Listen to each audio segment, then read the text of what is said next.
জয়গুরু, জয়গুরু, জয়গুরু। সমস্ত ভক্তবৃন্দদের চরণে জানাই প্রণাম, সশ্রদ্ধ জয়গুরু। বন্দে পুরুষোত্তমম, বন্দে পুরুষোত্তমম, বন্দে পুরুষোত্তমম। এই মন্দির ঘাটাল সৎসঙ্গ কুশপাতা, পশ্চিম মেদিনীপুরের একটা বিশ্বস্ত প্রতিষ্ঠান।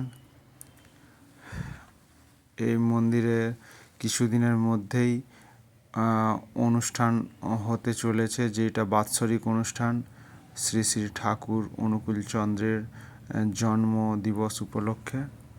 তো সেই উপলক্ষে আমি আপনাদের কাছে আজকে ভগবান শ্রী শ্রী ঠাকুর অনুকূলচন্দ্রের দু একটা বাণী পড়ে পাঠ করে শোনাবো।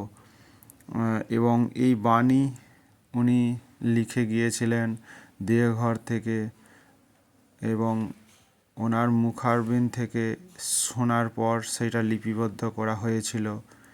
এবং সেই বাণী আজকে যুগ যুগ ধরে সমস্ত মানুষের মনের গ্লানি, মনের আকাঙ্ক্ষাকে দূর করে চলেছে, মানুষকে সৎ পথে নিয়ে যাচ্ছে এবং অনেক অনেক দুঃখ দুর্দশার মধ্য থেকে মানুষকে আলোর দিকে নিয়ে যাচ্ছে। এই বাণী স্বয়ং ভগবান শ্রী শ্রী ঠাকুর অনুকূলচন্দ্র নিজে মুখে পাঠ করেছিলেন, নিজে মুখ থেকে বক্তব্য বেরিয়েছিলেন। আমরা সামান্য তুচ্ছ মানুষ, আমাদের বলার মতন কিছুই নেই, আমাদের ক্ষমতা কিছুই নেই। তবুও ভগবানের যে বাণী, সেইগুলো যদি আমরা স্মরণ করতে পারি, তাহলে আমাদের এই যে দুঃখ দুর্দশা কষ্টের যে জীবন, এই জীবন থেকে আমরা মুক্তি পেতে পারি।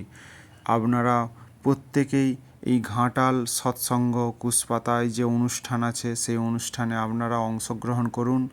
যে যেখানেই আছেন সেখান থেকে আসুন, এসে এই প্রভুর কৃপা লাভ করুন।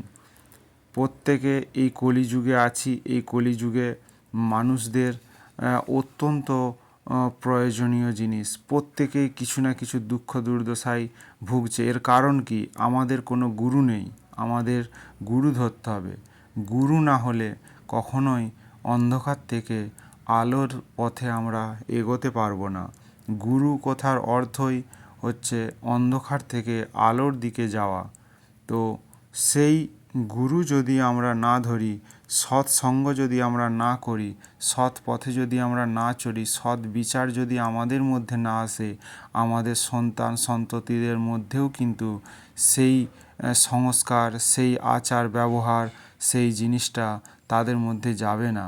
আমরা ছেলে মেয়েকে বলি না ভালোভাবে পড়াশোনা করো, ভালোভাবে চলো, ভালোভাবে বলো, কিন্তু আমরা নিজেরাই তো ঠিক নেই। আমাদের নিজেদেরকে আগে ঠিক করতে হবে, নিজেদেরকে আগে সৎ পথে চলতে হবে, সৎ গুরুর শরণাপন্ন হতে হবে। তাহলেই কিন্তু আমাদের সৎ গতি হবে।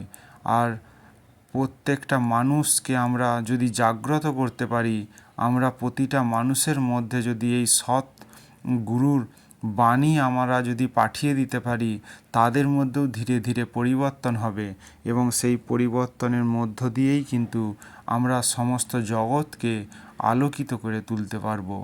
এইটাই আমাদের ঠাকুর শ্রী শ্রী ঠাকুর অনুকূলচন্দ্রের নির্দেশ। তিনি বলে গেছেন যে যতদিন তোমার শরীর ও মনে ব্যথা লাগে, ততদিন তুমি একটি পিপীলিকারও ব্যথা নিরাকরণের দিকে চেষ্টা রাখো। আর তা যদি না করো, তবে তোমার চাইতে হীন আর কে? তোমার গালে চড় মারলে যদি বলতে পারো কে কাকে মারে, তবে অন্যের বেলায় বলো ভালোই।